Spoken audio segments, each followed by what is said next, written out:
everybody, this is Tammy with TJ's Kids, and I'm back with a video that I am going to be doing for Unity Stamps. And this week I was asked to be one of the Growing in Unity gals. And what that is once a week they pick somebody to do projects all week long featuring Unity stamps. And I want to say thank you for allowing me to, there was an opening where they needed somebody to fill in and I was asked to participate and do this week, and I want to say thank you for allowing me to do that. And I'm going to jump right in and show you my project for my first day. Today's Monday and I'm going to show you my first project. I chose this itty bitty stamp, and it is have a beautiful day. And just to save us some time and stuff, I pre-cut a lot of stuff, and I'm just going to show you how to put it together and what I did and kind of talk my way through it. I die cut some shapes and I stamped the image in the center, and I colored all my images with Spectrum Noir markers, and I will list all of the information down below. But I used the colors OG1, OG2, LG5, GB10 for the pumpkin and the grass. The fence, I used TN7, GB10, EB7, and EB8. And for the ghost itself, I used IG4, BP4 IB3, CR9, and PL4. And I stamp all my images with Memento Tuxedo Black. And I used Nina white cardstock. And for my card base, it's just a basic 4 1/4 by 5 1/2 white cardstock base. And I used some Halloween, this is an old paper pad from K&Co, I don't know the exact name, but I pre-cut all my papers out, and we're just going to go ahead and assemble our card here. And I'm using just basic ATG for this, and I did go ahead and put some foam adhesive on the back of my die cut stamped image. So let's go ahead and put a card together. I love working with Unity stamps. They are very good quality red rubber. Oh, sorry, can't see that one because I store my Unity stamps on leftover packaging, plastic packaging that I stamp the image on and adhere it to it. But they're very good red rubber quality stamps. So I pre-cut these pieces just a little bit smaller than my card base. And I just went around the outside with my IG4 Spectrum Noir marker, which is a gray.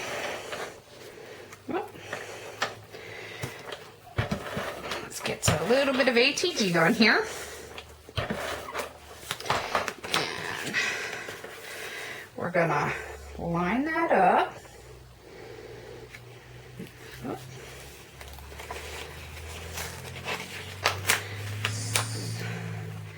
Make sure we're even on all 4 sides. And smooth that one down. And if you choose, you can use a bone folder to smooth it down. And then I have a second layer that I want to put on the front, and I'm going to flip it this way so that the dots are up in this corner. A little bit of ATG on this one. I like to use a fair amount of adhesive. Some people don't like to use as much as I do. Again, that's all personal preference. Let's stick that down. Okay. And that's the start of my outside. Now, I prefer a finished inside to my cards.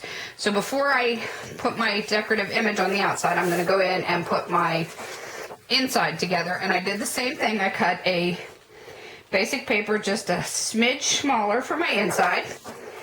So I'm going to go ahead and adhere that down.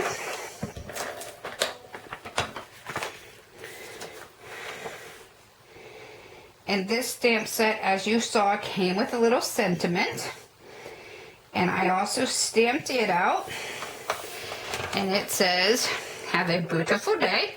And I also cut it with a die cut. This is a Diemond Dies Label 1 die cut. And I cut the multiple layers. so that we could attach it as our sentiment on the inside. And I'm just going to very simply use ATG on that again and layer those together.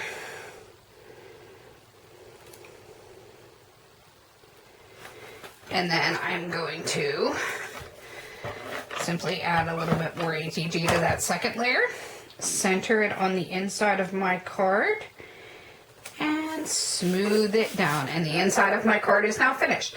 Now I will go back to the outside of my card and choose my image that I already applied the foam tape to.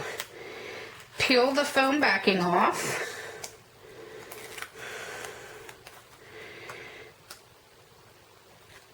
I will find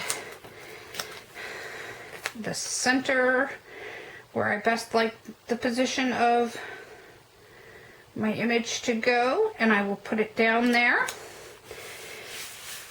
And there you go. And then I also chose ahead of time some gems that I wanted to add on this card. These are Queen and Company. They call these sunflowers. They're just little sparkly gems. And I was thinking the orange would look really cute here. So I'm going to put 3 of these little orange sunflowers down here in the corner just to add a little bit of extra sparkle to my card. And there you go. There's a simple little cute Halloween card for someone special that you might want to make a special trick or treat for. I colored up a few extra images to show everybody. It could be done in the portrait orientation instead of the horizontal orientation. But again, I want to tell you to check out the Growing in Unity Gals Facebook page. I will leave all the links down below. If you check out all of my posts this week and leave a comment on my post over on the Growing in Unity Gals Facebook page, you can be entered in for a chance to win some Unity goodies. Thanks again, everybody, and I'll see you with my next video. Bye-bye.